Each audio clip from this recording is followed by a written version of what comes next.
from the streets. The lessons been learned and it's bound to drop. You should know it's a bang. We've come a long way.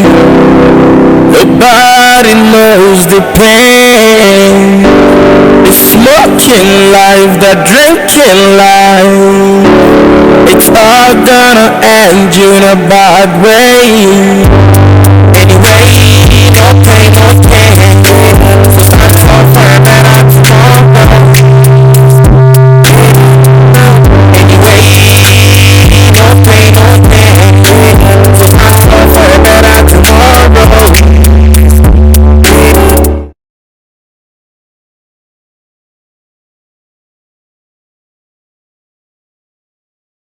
The content you are about to watch is for education purpose. Please make sure to share after watching. Together, we can save the youth from drug addiction, turning them into potential icons for nation building.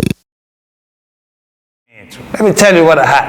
I had a nice opportunity to sit with the Chinese ambassador to Ghana, the president of Huawei, the whole world's president of Huawei, and then the Chinese economic minister for Africa during the maiden era of Kempinski Hotel in a Chinese spring dinner. We were at the table with one inclusive black man, Mr. Baji. I had them all from the ghetto, very desperate, looking for money to get my fix. You know what happened? Just when the function is getting to an end, everybody got a Huawei, latest Huawei phone, new one in a box. Due to desperation, I wasn't satisfied with that. But I was asking myself, I'm going to sell this, it's going to end very soon, and what else? I'll need more. So I took the Chinese ambassador's phone, get back to the ghetto, encrypted his lock, and then hack his data. That is what I did. I was desperate. Desperate for what? To support my addiction. I don't want it to end. I want to smoke till I die. That is what it's going to do to me. So you know what I did? I was able to have access to his credit card details, transfer some money into various accounts, and did some online shopping. Yes, I did that. Very bad. After having such a good opportunity to exchange cards and chains with the president of Huawei, he left that very night after the function. He spent less than 3 hours in Ghana. Can you see that? Somebody like this had an opportunity to talk to me, to give me his card, create an ambassador to China. I have the whole China in my hand. I don't like it. I kick it out in the buckets. So I did that, and my conscience told me I will not go scot-free. It's a serious crime. I might be hunted. So, desperate again to find ways and means of saving my skin, because I was more afraid of withdrawal sentence than anything else. Yes. I called the black man I had access to, Sabwaji. I even called him out of another desperation. I'm hide. I couldn't think twice. My sense of judgment is lost because my own guilt condemns me, and my mind had imprisoned me. He said, "Oh, Godwin, good, I'm happy to hear from you." I said, "Yeah." He said, "Oh, okay, can you meet me at 37 on the run?" I said, "Oh, okay." Another desperate move, desperate measure, real desperate measure. I wanted more because I'm still thinking this is still going to finish, and I needed more. So I had the intent of going there to swindle him and take whatever he has from him too. Yes, I did that. It's unimaginable. Will you do that in your normal sense? Answer me this. Can you do this? Drug will let you do that. Even worse than that. So I got there. Here was he seated in his chair, one of the tables over there. He said, "Oh, have a seat." I sat right opposite him. order something for yourself. So I ordered a big bottle of water, Vienna water, and then he took his fruit salad. Okay. Within 3 minutes, he was then fidgeting with his phone. Within 3, 4, 5 minutes, 4 BNI guys rushed to me. Do you know what they say? They hooked me up and say, look, you are arrested, but you need not say anything. For whatever you said will be used against you. Wow, I just looked at them. I said, okay. They took me into the cab. They came with. And then they asked me, where is the phone? Where is the phone? I said, wow, I've got a phone with me. I said, okay, if that's all right. But then you know what I've done? As silly as I am, I've taken the memory card in the phone, hidden it somewhere in my coat pocket, which I had left somewhere closer to the ghetto. So they thought their mission was successful. And then one of them told me, look, if you are able to tender up the phone to us, we will let you off the hook. But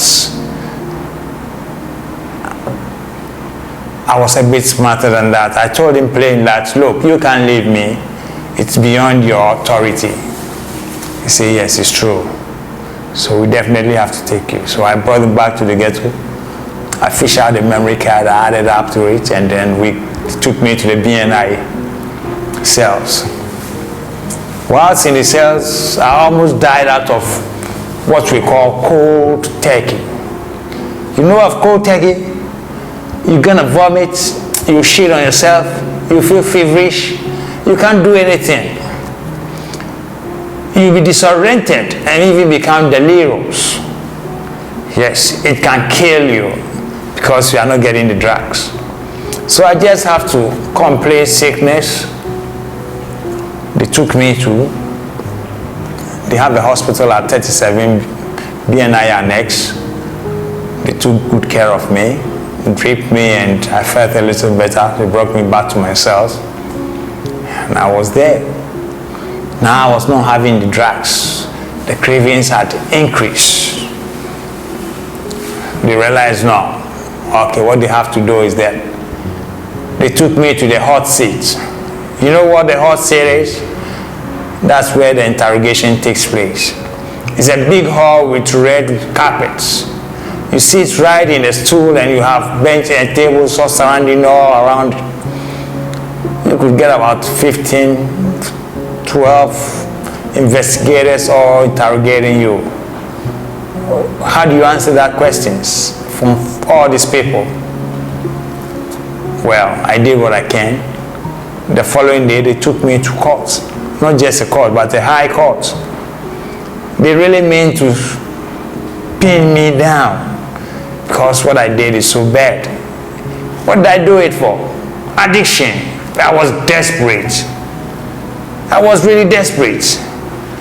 I'm telling you, I was desperate. I wasn't having any hope. If I had a hope, will you think I would have done that? When I could have get a bigger chunk and bigger deals with the Huawei president, the Chinese ambassador, and then the Chinese economic minister for whole Africa. The whole world was in my palm. I rejected it for drug because I was desperate. I've lost all my ambitions. I don't have any ambitions any longer. I was living to use drugs, abuse it, but it's so pathetic. The drug was rather using me. Here I wasn't using it. It tells me what to do.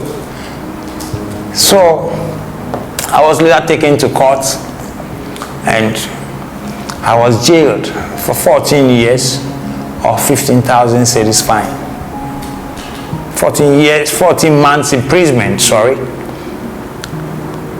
Okay, do you know what happened next? They wanted me to keep me at the cells for quite a time, but I refused because I know when I get back to the jail, I can have access to some monies I stock online. And that is exactly what I did. I was able to withdraw some money through my Momo account, pay the fine, and got myself off the hook. After spending all this time at the BNI cells when I had a bit cleaner, you know what happened? The moment I found myself out of the jail, the first place I landed was back in the ghetto, in the bunker, to get my fix. After all this while, when I had cleaned up, I don't have the cravings, the pains any longer. I was desperate. It has eaten me up. My brothers, my sisters, my mothers, my fathers, my children.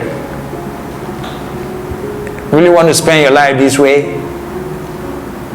When you have to be fighting something eating you up all the time, not making you set up your goals, sitting on your ambitions, losing your dreams, and being used, abused, and refused, it doesn't worth it. It's better you put a rope around your nose, a noose around your neck, and then jump down. Kill yourself if that is what you want to get into. Because you'll be despised. You'll be isolated. I mean it. You will really be isolated. And your world will come crumbling or tumbling into. Please, don't ever get there. Because to be desperate alone is just a minute part of what addiction can do to you. That's what drugs can do to you. Don't ever take it, because 1 is too much and 1,000 is never enough. So don't try it. Don't be curious. Don't go under peer pressure. Don't go under frustration. It doesn't worth it, like I said. Please keep away from it, because you won't come back alive. It has only 3 ways, I told you. Institution, and when I say institution, you know the type of institution I mean? You go mad, insane.